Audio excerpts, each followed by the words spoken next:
Welcome to This is Thailand. Most of the stories we tell on this channel have a familiar shape. Man arrives, man meets a woman in a bar, or on an app, or through a friend of a friend. Man falls hard, man loses money. You know the arc. You've probably heard versions of it before you even found this channel. This one is different. This is a story about a cleaning lady, about what happens when a man arrives in a foreign country with a grief he hasn't finished with, and a domestic helplessness he doesn't even know he has. About the particular kind of loneliness that doesn't announce itself, doesn't send warning signals, just quietly does its work until one day you're listening for someone's footsteps in a corridor and you realize you've been outmaneuvered by your own need for company. His name is Brendan. He's 65 years old. He's from County Leitrim in the west of Ireland. He spent 40 years underground, first in the Irish coal fields, then in Wales, then in the north of England. And he is, by any reasonable measure, a careful and competent man. This story is going to make you think differently about what it means to be lonely and what it costs. Here's his story, in his own words. Right, where to start? I suppose I should start underground, because that's where everything in my life starts, really. That's the frame everything else goes into. I was 17 when I first went down the Arigna mine. That was 1976. Arigna, you won't know it unless you're from Roscommon or Leitrim, and even then you might not. It's sat up in the hills between the two counties. This thin seam of coal running through the rock that the people of that area had been pulling out since the 1700s. Not much coal. Narrow seams. You'd be on your knees half the time, or lying on your side. Not like the big Welsh or Yorkshire pits. Nothing so grand as that. But it was work, and in that part of Ireland in the 1970s, work was what you did. Your father worked it, and his father before him, and so on back. I worked it for 14 years. Then in 1990 they closed it. Just finished. The whole thing gone in a matter of months. Took most of the life out of the village along with it, I'd say. Though that's not a quick process. That kind of dying takes a generation to complete. By then I had Nuala and the kids, and the bills don't pause for sentiment, so I did what a lot of lads from Arigna did. I went to Wales. There was still underground work there if you had the experience and you weren't too proud about the conditions. I wasn't proud. I knew how to work in confined spaces. I knew how to read the air, read the ground, read the faces of the men beside you. That's the main skill, really. Underground work isn't about strength. It's about paying attention. I did Wales for a while, Rhondda Valley, a couple of sites near Aberdare, then moved to Durham when the work shifted. Contract stuff mostly, tunneling and maintenance rather than coal by then. Gareth was on some of those same sites. That's how I knew him. We worked together in County Durham in the mid-90s, maybe 3 or 4 years. Welsh lad from Merthyr, good worker. The kind of man you trust without thinking about it, because he does things the way that makes sense. Not just the way that gets them done. I retired at 61. Knees made the decision for me, which is fairly standard. I had the Irish state pension coming, and I'd paid enough into the UK system over the years that there was a miner's pension on top of that. Nothing spectacular. Combined it came to about €1,200 a month, give or take. And Nuala and I had savings. We'd been careful all our lives, the both of us. Put money away. Didn't spend what we didn't have. By the time I stopped working, we had about €95,000 sitting in accounts that we'd earmarked for.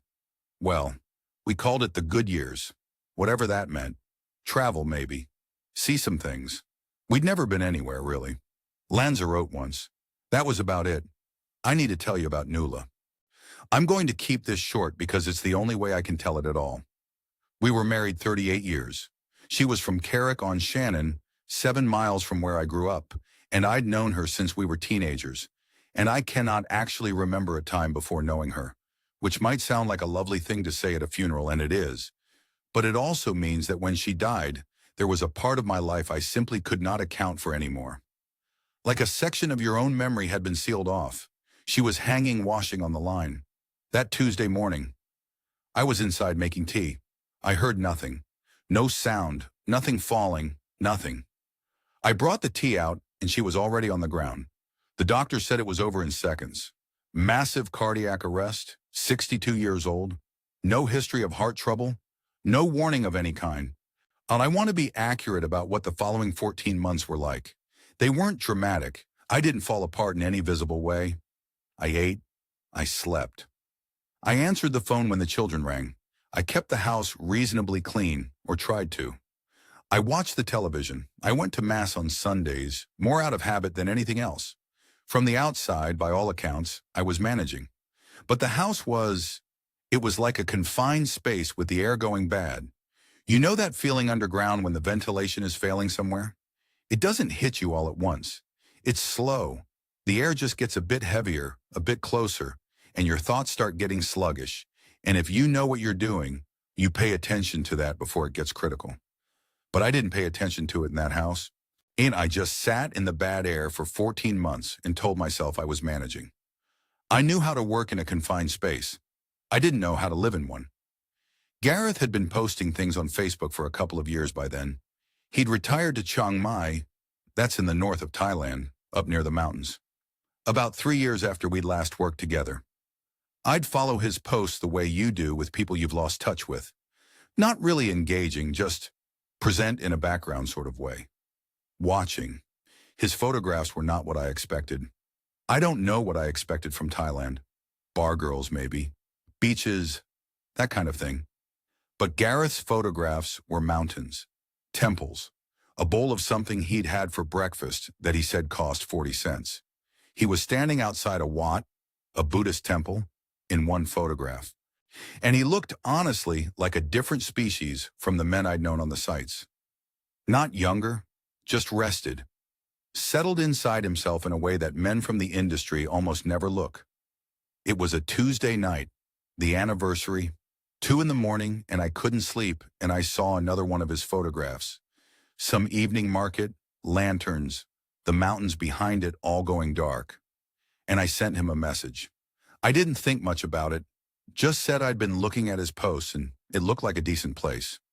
He rang me back within the hour.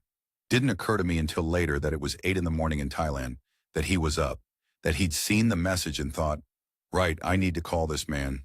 We talked for nearly 2 hours. Gareth's not a sentimental person. We didn't talk about Nuala or grief or any of that. And we talked about costs, visa requirements, what kind of area Chiang Mai was, monthly budgets. He answered every question I had and several I hadn't thought to ask, and he did it in the straightforward way that a man tells another man that something is doable. Not you should come. Just here's how it works if you wanted to. I booked the flight 6 weeks later. I want to be clear about something. I wasn't looking for a woman. I wasn't going to Thailand for the reason half the men on this channel go to Thailand. I'd heard about Pattaya. I had no interest in Pattaya. I wanted somewhere quiet, somewhere with cooler air than the coast. Chiang Mai sits at about 300 meters. The temperatures are more bearable. Somewhere that didn't feel from the first moment you landed, like everything was a transaction. That was the plan. Quiet. Simple. Somewhere to breathe. It turned out I'd got one thing very wrong about that plan. Not about Thailand, about myself. I'd spent 38 years with a woman who ran our household entirely and invisibly and brilliantly, and it had never once occurred to me to notice this, because it was simply the water I swam in. When I landed in Chiang Mai and Gareth got me settled into the condo near Niman Road, clean place, 1 bedroom, 3 months paid up front for about €1,100 total, which was, I have to say, a genuinely excellent deal. I discovered something that should not have surprised me, but completely did. I had no idea how to live alone. Not the grief part, the practical part. One didn't know how to operate the washing machine, didn't know where to buy food or what to do with it when I got it home. And I made tea. I can always make tea. I'm Irish. It's basically a survival instinct.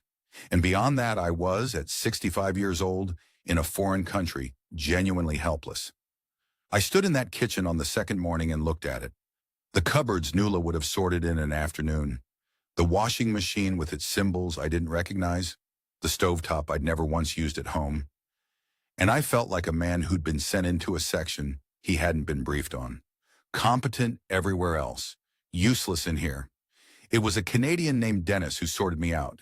He was on the same floor, had been in Chiang Mai about 10 years, one of those cheerful, practical expats who's seen every variation of confused new arrival and has lost patience with none of them. He stood in my doorway, looked around the condo, looked at me, yes, and said, "You need a maid, mate. Everyone here has one. It's normal." I told him I'd never had domestic staff in my life. He told me it didn't matter. He said he'd sort it. I should say here to camera, honestly. At that point, I thought that was the end of it. Practical problem, practical solution. Get someone in to clean. Everything fine. I had no idea what I was walking into. The flight was Abu Dhabi to Bangkok, then Bangkok up to Chiang Mai. 22 hours all in with the layover. I'd never been on a plane for more than 4 hours before. I remember thinking, somewhere over the Gulf, this is the furthest I've ever been from Leitrim. Not in an anxious way, just as a fact. 65 years old, and this was as far as I'd gone. Gareth met me at the arrivals gate at Chiang Mai Airport. Smaller airport than I expected.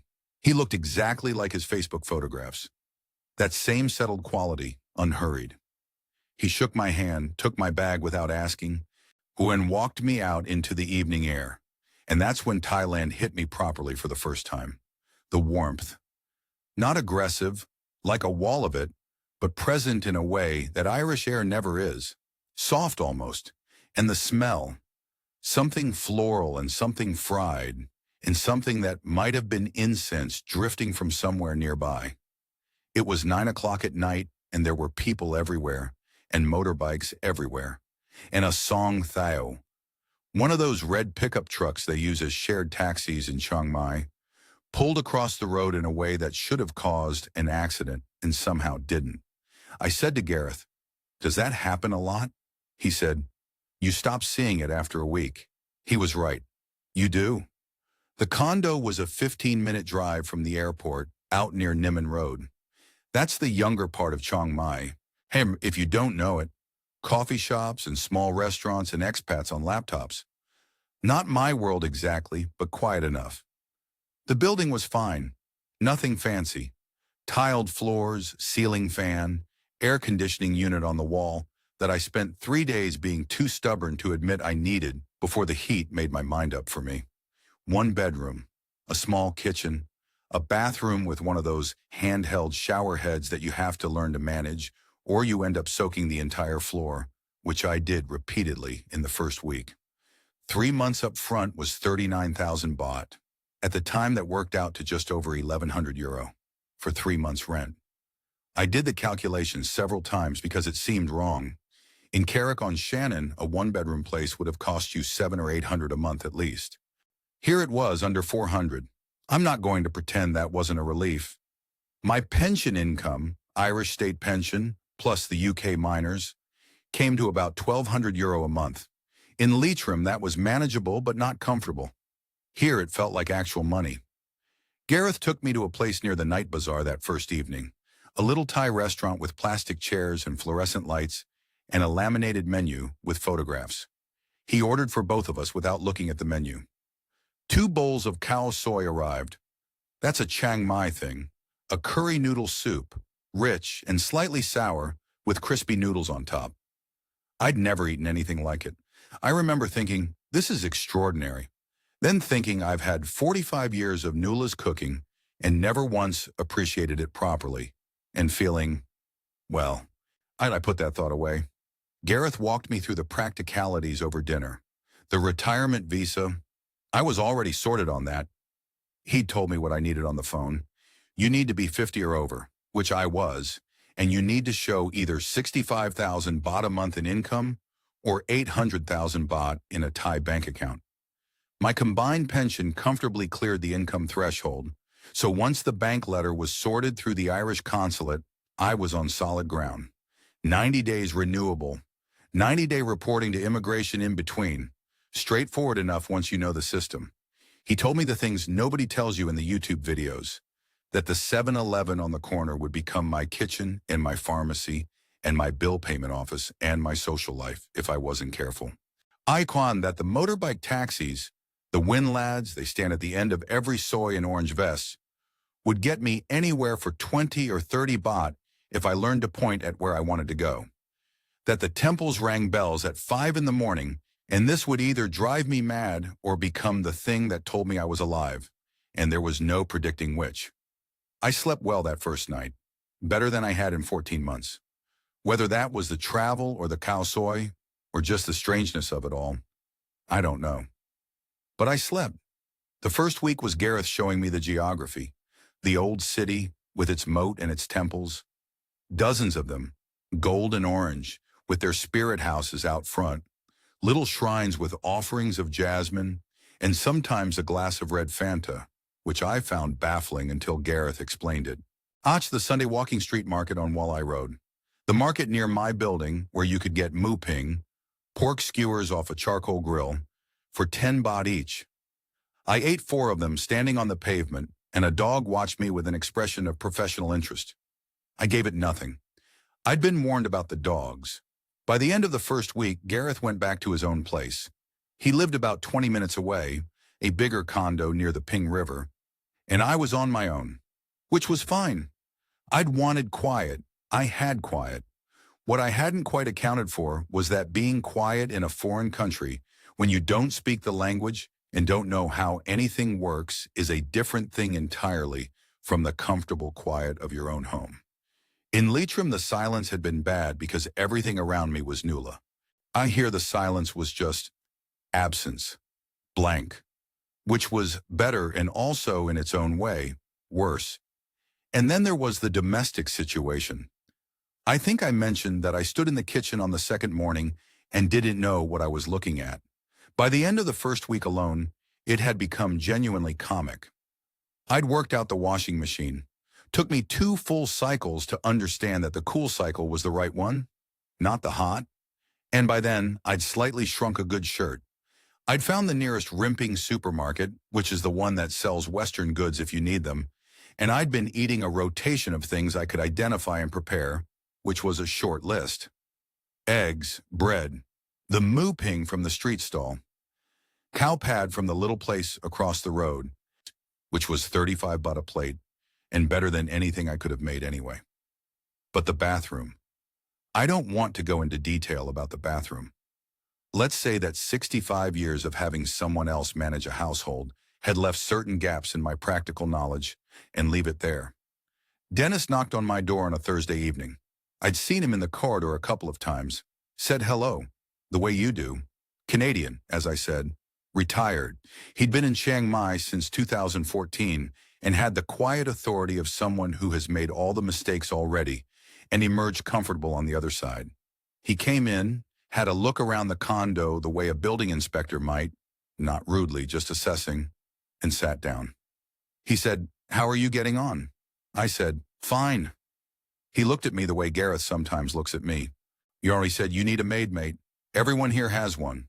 Perfectly normal. My housekeeper's cousin is looking for an extra client if you want an introduction. Reliable woman. Been cleaning for expats for years." I told him I'd never had domestic staff in my life. This was true. In Ireland, having a cleaner was something that other people did. People with money or people who couldn't manage. Neither of which had applied to me. Dennis told me to think of it differently. It wasn't a luxury. It was just how things worked here. The cost of living was lower. Wages for domestic work were accordingly lower, and the arrangement was normal and professional and good for everyone involved if you handled it right. If you handled it right. I think about him saying that sometimes. I said, "Grand, give her my number." And that was that. I went back to my eggs and my slightly too small shirt and thought, sorted. Practical problem, practical solution. Back in control. I was not back in control. But I didn't know that yet. She sent a message online 2 days after Dennis gave her my number. Just her name, Ploy, and a question mark and a time. 8 in the morning, Tuesday. I sent back a thumbs up, which felt slightly ridiculous, but there it was. I want to describe the first meeting accurately because I've thought about it a lot since, trying to work out what I saw and what I invented. She was younger than I expected, 34 as it turned out, though I didn't know that yet. From Phrae, which is a province about 2 hours east of Chiang Mai. I didn't know that either, not then. She was wearing a plain blue t-shirt and had her hair tied back, and she carried a bag with her own cleaning supplies in it, which I found slightly startling. She gave a small Y at the door. That's the Thai greeting, palms pressed together. And I didn't quite know what to do with that. So I sort of nodded and stood back to let her in, which probably looked like I was bowing, and she was too polite to react. She didn't say much. She had maybe 30 words of English, and she deployed them carefully like a man spending his last cash. She walked through the condo at a pace that suggested she was actually looking at it rather than just moving through it. Opened a cupboard in the kitchen, checked the bathroom, looked at the washing machine, then at me, then back at the machine. As she took out her phone and showed me a translation, she would need to buy specific products for the bathroom tiles. I nodded. She put the phone away. Then she got to work. I want to say something here to anyone watching who's thinking about hiring someone personally rather than through a company. The competence of that first session genuinely impressed me. She wasn't performing industriousness the way you sometimes see, frantic busyness that doesn't actually accomplish anything.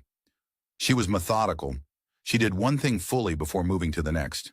The bathroom, which had defeated me, took her 40 minutes and came out looking, well, better than it had looked since I moved in. We agreed 3 days a week. The going rate for this kind of arrangement in Chiang Mai at the time was around 3,000 baht a month, about €80. I knew this because I'd asked Gareth and he'd been very specific. Don't underpay, don't overpay, 3,000 is fair and everyone knows it. And I offered 3,500 without being asked. She looked at the number on the translation app for a moment and then said, okay, in English, which was one of the 30 words. She accepted without making any kind of performance of it. No excessive gratitude, no negotiating upward. Just, okay. I found that straightforward. The first 2 months were, honestly, just good. Uncomplicated good. She came Monday, Wednesday, Friday, usually around 8, always on time. She cleaned, she sorted, she did the laundry. But the thing I noticed, and this is the thing I want you to pay attention to because it mattered to how I understood her, was that she organized the kitchen in a way that made sense rather than just in a way that looked tidy. She'd watched how I moved around the space and arranged things accordingly. The kettle stayed where I put it, not where it looked best. The cups went at a height I could reach without stretching. The cleaning products were under the sink in an order that reflected frequency of use. It reminded me of working underground with someone who really knew what they were doing. You don't want the man beside you to just get the job done. You want him to do it in a way that you can predict, that makes sense, that you could follow even in poor visibility. She did that. I noticed it, and I respected it. Songkran came at the end of the second month. That's the Thai New Year, mid-April. The water festival, where everyone throws water at everyone else in the street, and there's a general atmosphere of cheerful chaos for 3 or 4 days. Gareth had warned me. Tip your housekeeper at Songkran. It's expected, and it's right. He said 500 baht was the standard for someone working 3 days a week. I gave her 500 baht in an envelope, which felt very formal, but I didn't know how else to do it. She smiled. Genuinely, not professionally. There's a difference and you can tell it. She said something in Thai that the translation app rendered as, thank you very much, which doesn't quite capture whatever the tone of it was. It was warm, that's the word, warm. I told Gareth about it at our next Wednesday lunch, at a little place near Maya Mall where they did a khao soi that he rated above the restaurant he'd taken me to on my first night, which I privately disagreed with but didn't say. He nodded, told me I'd handled it correctly. We talked about other things. Month 3 is where the arrangement changed. Well, and I want to be clear that the change was my idea.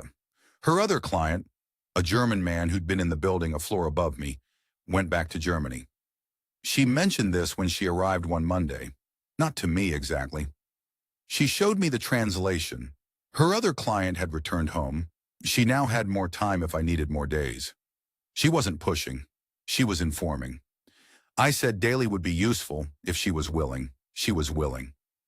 The rate went to 6,500 baht a month, about €175.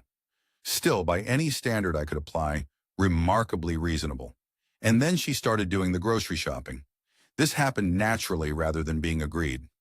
She mentioned one day through the app that she was going to Talat Warat, the market in the old city, where the produce is cheaper and fresher than the supermarket near us. And would I like her to pick up anything? I gave her 1,000 baht and wrote a short list of things I actually knew how to identify. Eggs, bread, some fruit, whatever vegetables looked decent. She came back with the items, a receipt, and 660 baht and change. Exact. The receipt matched the change to the baht. I'm going to tell you why that mattered more than it should have. I'd been warned, by Dennis and by a couple of other expats I'd spoken to, that small-scale pilfering was something to watch for in domestic arrangements. Not dramatic theft, just the accumulated practice of paying slightly more for things, pocketing the difference. Perfectly understandable from a financial pressure standpoint, not acceptable in a trust relationship. And I'd been told this was common. Ploy did the opposite. Every single time over weeks and then months of grocery runs, she returned exact change and a receipt. Once the change was a single 20 baht coin with a 5 baht coin balanced on top of it in my palm, because the total had been 975 baht and she had the right coins for it. I spent 40 years underground in an industry where the man beside you had your life in his hands, and where trust was not a sentiment but a technical requirement. You learned to recognize when someone had decided, in a fundamental way, to be straight with you. It had a particular quality to it, a consistency. She had that quality. I thought, this is a straightforward arrangement with a reliable person. I am managing this correctly. I was only half wrong. When that's the thing I keep coming back to. I wasn't wrong about her reliability. I wasn't entirely wrong about her character. I was wrong about something else. Something that had nothing to do with her and everything to do with what I needed and didn't know I needed. But I'm getting ahead of myself. At this point, 2 months into the daily arrangement, 4 months in total, everything was fine. The condo was clean. The kitchen made sense. I had fresh vegetables. I was sleeping. I was managing. And a woman arrived at my door every morning at 8 o'clock, and the day had a shape to it again. That part one hadn't expected, and I didn't examine it. Not yet. It was a Wednesday morning, month 5, and she was cleaning the kitchen when she mentioned the knee. Not mentioned it to me exactly. She typed something into the translation app and turned the phone toward me in the way she did when she had something to communicate that was beyond the 30 words. The translation said, "My mother has problem with her knee. She needs physiotherapy in Frey. It is expensive." That was it. She put the phone back in her pocket and went back to wiping down the counter. I want to be precise about this because it matters. She was not asking. She stated a fact about her life and moved on. I've turned that moment over many times since, and I cannot find the manipulation in it, if that's what it was. She had said something true. Her mother had a bad knee. Physiotherapy in provincial Thailand is not free. And then she'd got back to work. She didn't look at me expectantly. She didn't return to the subject. I offered. I said, through the app. I'd got more comfortable with the app by then. We'd developed a rhythm with it. I said, would it help if I contributed something toward the cost? She looked at the screen. Then she looked at me. And I want to say again, the tears were quiet, not performed. She pressed her hands together in a Y and said something in Thai that the app translated as, "You are a very kind man." And then she excused herself and went to the bathroom for a few minutes and came back with her face composed and finished the kitchen. 5,000 baht, about €135. I'm going to try to explain what that felt like, and I'm aware it will sound pathetic to some of you, but hear me out. I had spent 40 years being necessary. That's the word I'd use. Underground, you are necessary. The men beside you depend on your competence and your steadiness. Nuala depended on my wage, my reliability, the fact that I'd come home. My children depended on me when they were small. And then I retired, and then Nuala died, and for 2 years I had been surplus. That's what it felt like. Surplus to requirements. No one needed anything I could provide. The 5,000 baht was not really about 5,000 baht. It was about being the kind of man who could do something useful for another person. I had the money. She had a need. The transaction made me feel, for the first time in 2 years, like I was taking up the right amount of space in the world. I'm telling you this so you understand that the vulnerability was mine, not manufactured by her. Whatever came later, and something did come later, I don't think she engineered that moment. I think she mentioned her mother's knee because it was on her mind, and I offered because I needed to, and she accepted because she needed to, and none of that is cynical or complicated. It's just two people with different kinds of need in the same room. Over the following 2 months, there were 3 more contributions. Physio follow-up appointments, 4,000 baht. Medication from the pharmacy, 3,500 baht. A motorbike fare for her mother to get from her village to the clinic in town, 1,000 baht. She showed me each one through the app, specific and clear. 14,500 baht in total across those 2 months, about €380. Combined with the initial 5,000, so the family medical contributions came to roughly 22,000 baht, or about €590. I was tracking it. I want to be clear about that. I kept a rough note in a book, not because one was suspicious, I wasn't, but because I am a man who kept careful records underground, and it's just habit. The numbers were there on the page. I looked at them. I told myself the amounts were not alarming, which was true. I told myself I had the money, which was also true. My savings were €95,000, and I'd spent nothing from them. The contributions were coming out of the monthly pension surplus, the money that simply accumulated because my expenses in Chiang Mai were so much lower than they'd been at home. I told myself I was being fair rather than foolish. I believed that at the time. Then Gareth and I had lunch at the same place near Maya Mall, and I mentioned it. I didn't plan to. It came up naturally. I said something about Ploy's mother's knee, and Gareth asked a question, and I gave an answer. And he asked another question, and I gave another answer, and by the end of it, he knew approximately how much I'd given and over what period. He had his Chang in his hand. We'd both switched from the coffee to a beer by then. It was that kind of afternoon. And he looked at it for a moment. He said, "Did you verify any of it?" I said, "What do you mean verify?" He said, "The appointments, the medication. Did she show you receipts? Did you look anything up?" I thought about it. She'd shown me the app descriptions each time. She hadn't shown me receipts. I said I hadn't asked for any. Gareth nodded slowly in the way he nodded when he was deciding how far to push something. He said, "Keep your eyes open, Brendan. That's all I'm saying." I told him I always kept my eyes open. I told him that was actually one of the things I'd been specifically trained to do for 4 decades. He let it go, picked up his beer, and changed the subject. I've thought about that lunch a lot. Gareth was right to ask. I was right that he was pushing at something that mattered. The thing I got wrong was thinking that my underground instincts, the ones I was so proud of, the ones I'd built my working life on, were transferring accurately to this situation. Underground, I knew exactly what bad air smelled like, because I'd spent years learning. In this condo, in this city, in this arrangement, I had no baseline. I didn't know what normal looked or felt like because I'd never done anything like this before. I'd spent 40 years learning to trust my instruments. I was in a place where I didn't know which instruments to use. I walked home from the lunch along the moat road, past the old city wall, and the corner temple with its gold spire going orange in the afternoon light.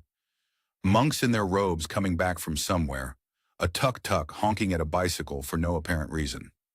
I walked and I thought about what Gareth had said, and I turned it over the way I'd turn over a piece of rock to read the seam inside it. I decided I was fine. The amounts were not alarming. She was honest about the change to the baht. Both things could be true. I went home. She'd left for the day by then, but the condo was clean, and there was a container of something in the refrigerator. Some kind of Thai curry she'd made. More than she needed for herself, left without comment. I heated it up. It was very good. I ate it, and I didn't ask any questions. That's the accurate version of what happened. I've been underground in places where the air goes bad so slowly you don't notice until someone else notices for you. Gareth noticed, and I looked at him and said, "No, the air's fine in here." I should have borrowed his nose. I'm not entirely sure when the shift happened. I've tried to identify the moment, and I can't. There wasn't one. It was more like the way a season changes. You don't see autumn arrive. You just notice one morning that the light is different and the air has a different weight, and you think, that's when it changed. But it didn't change then. It had already been changing for weeks. she started staying past her hours somewhere around month 8. Not dramatically. The work would be done, floors mopped, laundry folded, in her kitchen sorted, and instead of gathering her bag and her supplies and giving the small nod she always gave on the way out, she'd just still be there, standing at the window for a moment, or tidying something that didn't need tidying. I'd make tea. I always make tea. It's the one domestic skill I arrived in Thailand with fully intact. And I'd make 2 cups without thinking about it, and she'd accept the second one and sit at the small table near the balcony, and we'd be there together in the afternoon heat. She had a television series she was following on her phone. Thai soap opera, from what I could tell. The storylines, as rendered through the translation app, were extraordinary. A woman in love with her husband's brother, a business rival who was actually a secret half-sibling, a someone going blind in a way that was dramatically convenient for the plot. She explained these developments with more animation than she showed about anything else in my presence. Tapping the app urgently, turning the phone to show me, making an expression that communicated both the absurdity and the total seriousness of what was unfolding. I found myself laughing. Actual laughing, not the polite kind. It surprised me. I'm going to say something now that I want you to sit with rather than dismiss. I was not in love with this woman. I want to be clear about that. There was no romantic dimension to any of it, not on my side, and not, I believe, on hers. What was happening was something different and in some ways harder to explain. I had found company, plain ordinary daily company, was someone whose presence in my mornings meant the day had a shape. That's all it was, and that's all it needed to be to matter enormously. I started sleeping through the night again around this time. I'd been waking at 3 or 4 for as long as I could remember. Since Nuala, maybe before, it's hard to say now. Just lying there in the dark with whatever thoughts would come. In month 8, that stopped. I slept. I woke when the temple bells rang at 5, and I didn't mind it. I didn't connect these two things. I should have, maybe, but I didn't. The family requests in this period were 3 in total. A nephew's school fees. She showed me a photograph of the school fees notice, which I appreciated. The number clearly visible, 8,000 baht, about €210. I gave it without much deliberation. A motorbike repair for her brother, who needed the bike for work. 6,500 baht, roughly €170. That one I thought about for a day, not because the amount was alarming, but because it was the first request for someone other than her mother, and I registered faintly that the circle of family was expanding. I noted it in my book, and then one gave it. The third was the one I've thought about most. Her father had died some years earlier. There was a merit-making ceremony, tambun they call it, where you make offerings at the temple to generate good karma for the deceased. Small ceremony, family gathering. The cost was 3,000 baht, about €80. She explained it through the app carefully and with a kind of solemnity she didn't usually show. I want to be straight with you about this. I found it entirely reasonable. I come from a Catholic background, from a part of Ireland where you pray for the dead, and you do what you can to ease the passage of people who are gone. The specific theology is different, but the impulse is recognizable. A woman wanting to do right by her dead father. I gave it and I meant it. I know what some of you are thinking, I know. But I'm asking you to hold that thought. By the end of month 10, the total across salary, tips, medical contributions, and family requests was roughly 130,000 baht, about €3,500. My pension surplus had absorbed most of this without drama. I was spending perhaps €400 a month on my own living costs, which against an income of 1,200 left a comfortable margin. My €95,000 in savings had not been touched. I was, by the numbers, fine. But I want to tell you about a morning in month 9 because it's the part of this one find most difficult to say out loud. I was lying in bed, just awake, the ceiling fan turning slowly above me, the sounds of the street coming up. Motorbikes, someone, somewhere selling something from a cart, the very distant sound of temple bells from the old city. And I realized I was listening for something specific, the sound of her footsteps in the corridor outside. She arrived around 8. The corridor had a particular acoustic, tiled floor, concrete walls, and you could hear footsteps quite clearly from inside the condo. I knew the sound of her footsteps. I didn't know when I'd learned it. And I was lying there listening for them the way, and I'm going to be accurate about this rather than flattering, the way a man listens for the sound that tells him the day is about to begin properly. I didn't call it anything. I want to make that clear. I didn't use any particular word for it, even in my own head. I just registered it as information. Information I didn't quite know what to do with. And then I heard the footsteps and the knock, and I got up and made tea. I didn't tell Gareth this. I told him at one of our Wednesday lunches that she was good company. He gave me a look I recognized. The look of a man deciding whether to say a thing directly or let it alone. He chose to let it alone. I told him preemptively to mind his own business, which made him laugh. I was content. That's the honest word for it. Not happy in any way I could have defended to my children or my priest or anyone who might have asked, but settled in a way I hadn't been since Nula. The condo felt less like a waiting room. The days had a rhythm. There was someone who knew where things were kept and made sure they were where you'd expect them, and who sat across the table occasionally and showed you television programs about a woman in love with her husband's brother, and who made a curry sometimes and left it in the fridge without comment. I thought I was managing correctly. I was not counting the right things. I was counting the money, which was fine, and I wasn't counting the other thing, the footsteps thing, the sleeping through the night thing, the shape of the day thing. And that was the part that was going to cost me. Not in the way you might expect, but it was going to cost me nonetheless. It was a Thursday afternoon in the 11th month. I was sitting with a cup of tea and the balcony doors open, watching a construction crane on the far side of the Niman Road, doing something slow and deliberate against the white sky. The knock at the door was unexpected. Ploy came in the mornings. This was 3 o'clock. I opened the door and it was Nong, Dennis's housekeeper, the woman who'd made the original introduction, whose cousin or near cousin Ploy was. I'd seen her a handful of times in the corridor, said hello, the way you do in a building where you recognize faces without knowing them. She was standing with her phone already in her hand and her translation app already open, which told me immediately that this was not a casual call. I stepped back and let her in, made tea. It's what I do. She sat at the small table near the balcony and looked at the table for a moment, and then looked at me. Swanee and I sat across from her and went still in the way I go still when something is wrong. It's a thing you learn underground. When something is wrong, you stop moving and you start paying attention. She took her time. She typed into the app carefully, read back her own words before she showed them to me, adjusted something, read it again. She was being precise. I could see that she was being precise, and I appreciated it, and I was not in any hurry. The first thing the app showed me was, I have something to tell you about Ploy. I am not sure I should tell you, but I have decided you should know. I nodded. She continued typing. Ploy has a husband. He lives in Free. She works here in Chiang Mai and sends money home every month. This is a common arrangement. Many women from the provinces work in the city and send money to family. I read this twice.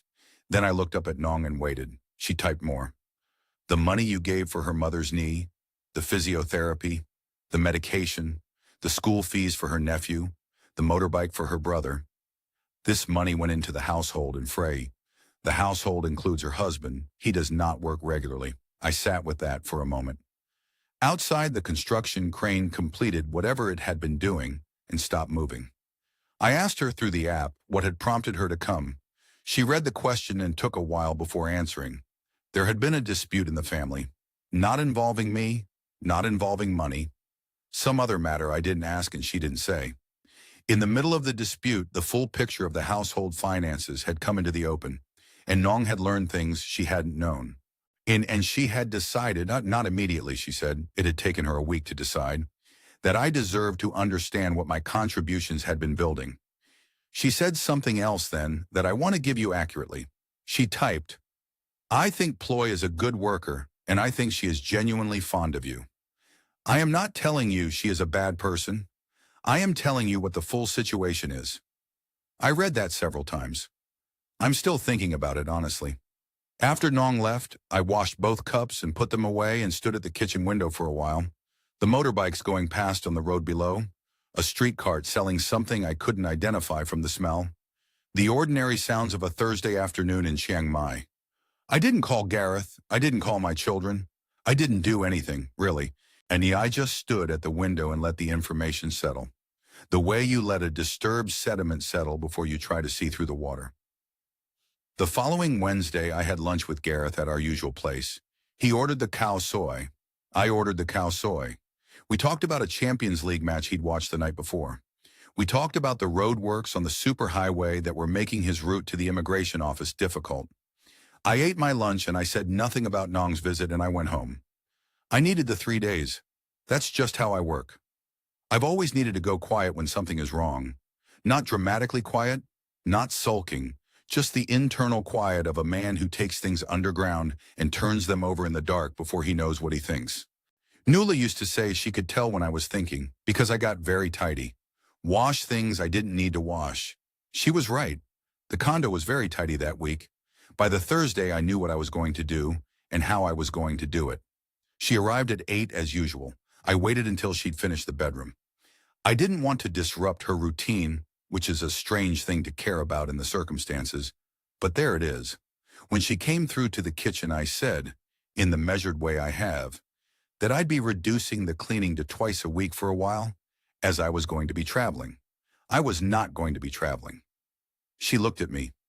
Not for long, just a moment of looking at me with an expression I've turned over many times since and still can't fully read. Not guilt, something more composed than guilt. In the expression of someone who has been found out by someone who isn't going to shout about it and who understands that this is how the matter will end, and who has decided to meet that with the same professionalism she'd brought to everything else. She said, "Okay," in English. One of the 30 words. She finished what she was doing in the kitchen. She gathered her bag and her supplies. She gave the small nod at the door that she always gave, and she left. I stood in the kitchen for a while after. The condo was clean. The kettle was where I kept it. The cups were at the height I could reach without stretching. She didn't look guilty. She looked like someone who had been found out by a man who wasn't angry enough to make a scene, and she was grateful for that, and so was I. I made tea, put the cup on the table, sat down.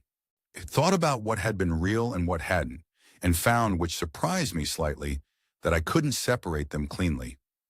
They were the same thing, both true at once. It took me some time to understand that this was the actual lesson, and not the money at all. So, the accounting, total across 10 months, approximately 160,000 baht, about 4,200 euro. That's everything. Salary, tips, the Songkran envelope, the medical contributions, the school fees, the motorbike, the ceremony for her father. All of it.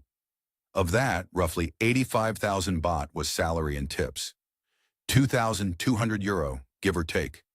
She came every day for months and she cleaned well and she organized things in a way that made sense and she returned exact change every single time. Why that part one would pay again without hesitation. That part was fair. The remaining 75,000 baht, about 2,000 euro, was the family.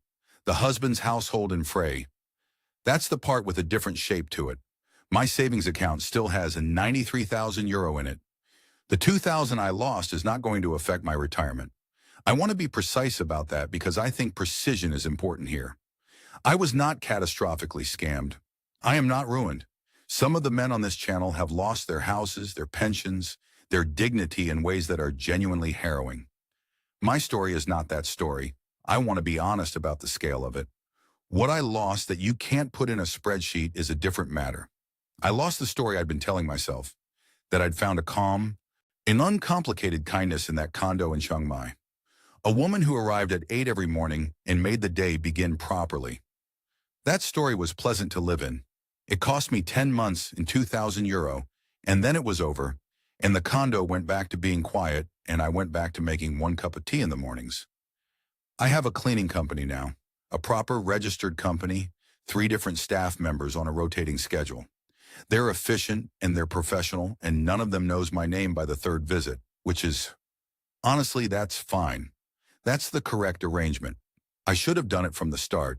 And anyone watching this who is setting up in Thailand, go to a company, get a contract, Pay the company rate, which is a bit more than the personal rate. Honor and accept that this is the correct price for a professional service with no complications attached. Do I regret coming to Thailand? No. Chiang Mai is a good city. The air is cleaner than the coast. The food is extraordinary. Gareth and I have lunch on Wednesdays at the place near Maya Mall. I've accepted his view on the Khao Soi, though I maintain privately that I prefer the version at the other place. In the evenings when the heat eases, I walk up toward Doi Suthep, the big mountain north of the city, and I watch the light change on the temples, and I think about nothing in particular, which is something I wasn't able to do for a long time. Do I think Ploy was entirely false? No. And I want to say this carefully because I think it's the most important thing in this whole story. I think she was fond of me, and in whatever way a person can be fond of the foreigner who makes their working life comfortable and who does not cause trouble and who once paid for her father's merit ceremony without being asked. I also think she was routing my contributions into a household that included a husband who didn't work, and that she understood what she was doing and made a calculation about it. And here is the thing that took me the longest to understand. Both of those things can be true at the same time. Warmth and calculation are not mutually exclusive. A person can be genuinely fond of you and also be systematically extracting money from you, and neither thing cancels the other out. I didn't know that before. It seems obvious now. There are 4 things I tell anyone who asks, and I'm going to say them plainly because I'm not much for dressing things up. 1. Use a registered cleaning company, not a personal referral. The personal referral creates obligations the company arrangement doesn't.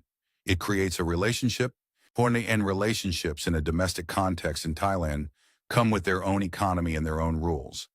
And if nobody tells you the rules before you walk in, you will invent your own, and your own rules will be built from your own loneliness, and they will cost you. 2. State your financial boundaries clearly at the beginning. Salary only. Whatever the agreed rate is, that's what you pay. If a family situation arises, you express sympathy and you do not open your wallet. Not because Thai people are dishonest, most are not, but because you are a foreigner with money in a country where the wages are low and the family obligations are real, and the expectation that you will contribute if you are able is not manipulation. It is just the way things work, and you need to either understand that fully and decide what you're willing to do, or you need to draw a line before anyone expects anything. 3. Any request involving family is a separate conversation that requires time and verification. Not because every request is dishonest, but because you cannot tell the difference, and time will help you think clearly, and verification will tell you whether the clinic exists and whether the motorbike repair actually happened. 4. And this is the one I mean most. Loneliness is a condition that impairs your judgment the way bad air impairs your judgment underground. You don't always know it's happening. You think you're fine because you're functioning, because the numbers are fine, because nothing dramatic has occurred. But the instrument is affected and the readings aren't reliable. Get someone else to check your readings. Gareth was trying to check mine, and I waved him off. The problem isn't Thailand. Thailand is a beautiful country with complicated realities, and it will be exactly as complicated as you are willing to deal with. The problem is arriving empty and hoping someone fills you up cheaply. That's not a Thailand problem. That's just a human problem. I brought it with me in my hand luggage, and nobody at the airport pulled me aside to ask about it. Nuala would have clocked it in a fortnight. She was always the one who could read a room. That's where we leave Brendan, sitting in his clean condo in Chiang Mai with his tea, by his own careful assessment, all right. What strikes us at This Is Thailand, having heard this story, is that it doesn't fit the usual template, and that's precisely why it needed telling. Most warnings on this channel involve dramatic losses, bargirl entanglements, businesses that collapse, houses and Thai partners' names that disappear. Brendan's story is quieter than all of those, and in some ways harder to protect against, because the thing that made him vulnerable wasn't naivety or greed. It was grief, and grief doesn't show up on any list of red flags. Here is the practical reality if you're thinking about hiring domestic help in Thailand. It is normal, it is affordable, and done correctly, it is genuinely good for everyone involved. The rates are fair, the work is real, The arrangement functions well across the country every single day for thousands of expats. None of that changed because of what happened to Brendan. What Brendan's story reveals is the risk that exists specifically when you arrive alone. When you need more from the arrangement than the arrangement is designed to give. When the lines between professional relationship and something warmer become unclear. Not because anyone drew you across them, but because you walked across them yourself without noticing. The rules for navigating this exist. The expat community knows them. The agencies know them. The trouble is that nobody hands them to you when you land. You have to find them before you need them, not after. We hope this one sticks with you, not the €2,000, the footsteps. If you've had an experience you'd like to share, hiring help, domestic arrangements, the particular arithmetic of loneliness and trust in a new country, leave it in the comments. Every story here started as someone willing to speak honestly about something they'd rather forget. This is Thailand. Take care of yourselves out there.